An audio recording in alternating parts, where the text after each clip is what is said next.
Merci.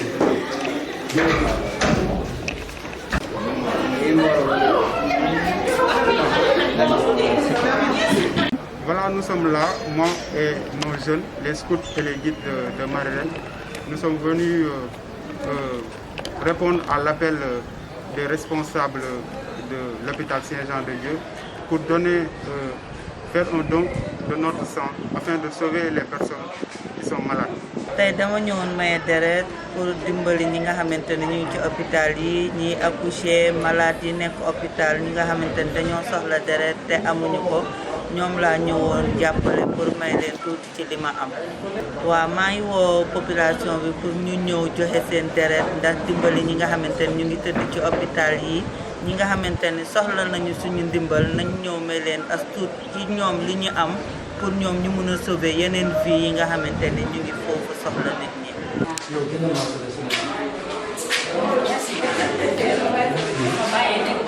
Aujourd'hui, je pense que nous sommes en amont de la fête patronale de la paroisse Sainte-Anne de Thiès.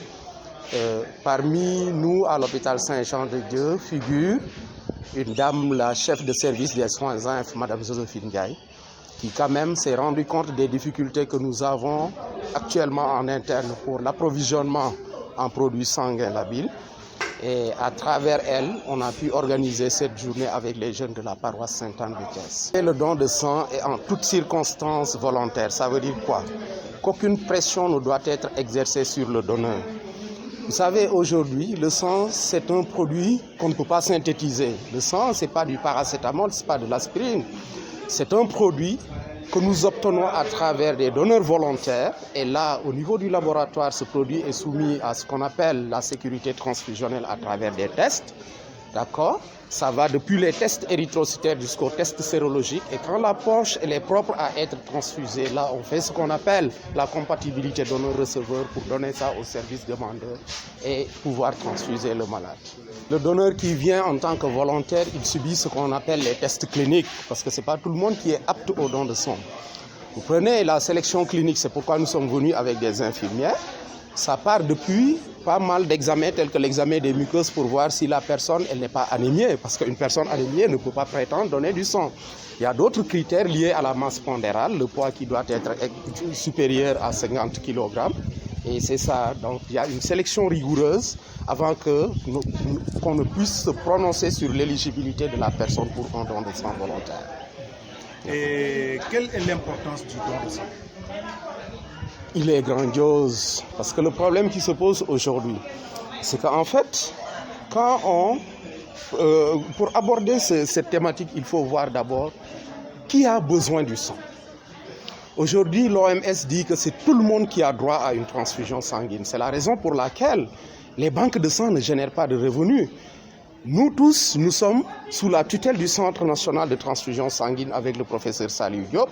Eux, ils s'efforcent pour trouver les entrants. Vous avez vu, même jusqu'hier, on n'avait pas encore reçu les poches, parce qu'avec la pandémie virale, ils ont des problèmes d'approvisionnement.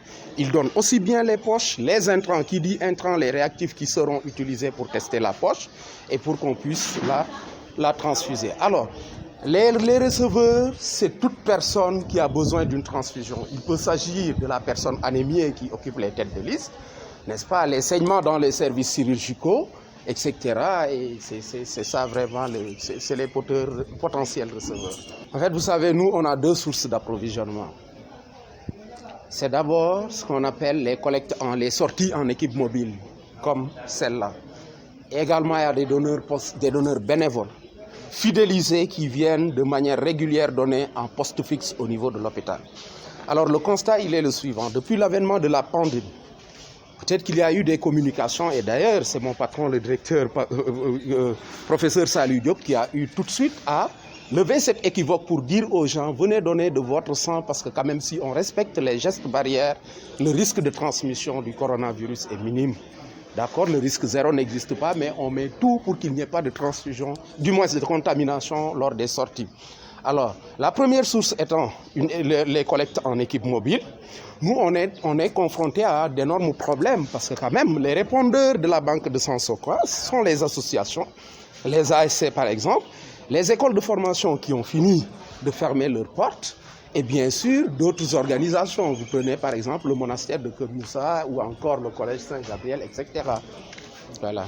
Maintenant, les donneurs post-fixes ne viennent plus, vous voyez, parce qu'il y a la panique qui est là.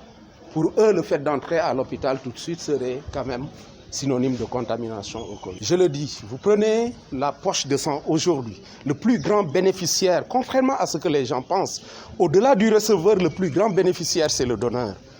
La seule poche, l'unité de poche qu'on prélève ici, elle est soumise à des tests rigoureux, n'est-ce pas, qui rentrent dans ce qu'on appelle l'hémovigilance, la sécurité transfusionnelle. Il ne faut pas transfuser du sang contaminé.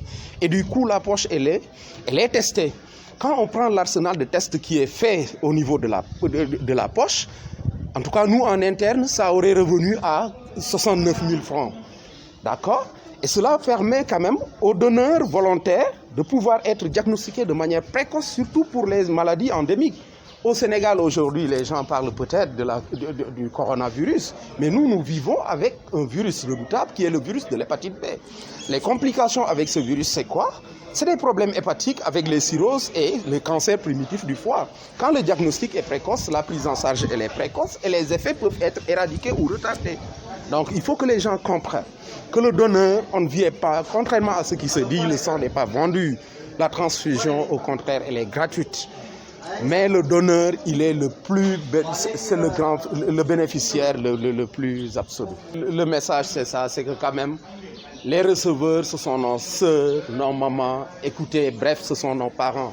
Si aujourd'hui, moi, je dis que la personne qui est en bonne santé, elle doit pouvoir donner de son sang. Et écoutez, il est difficile de parler de soi. Moi, j'ai commencé à donner de mon sang en 92 au collège Saint-Gabriel avec le frère Paul Texier. Aujourd'hui, je suis à plus de 47 dons.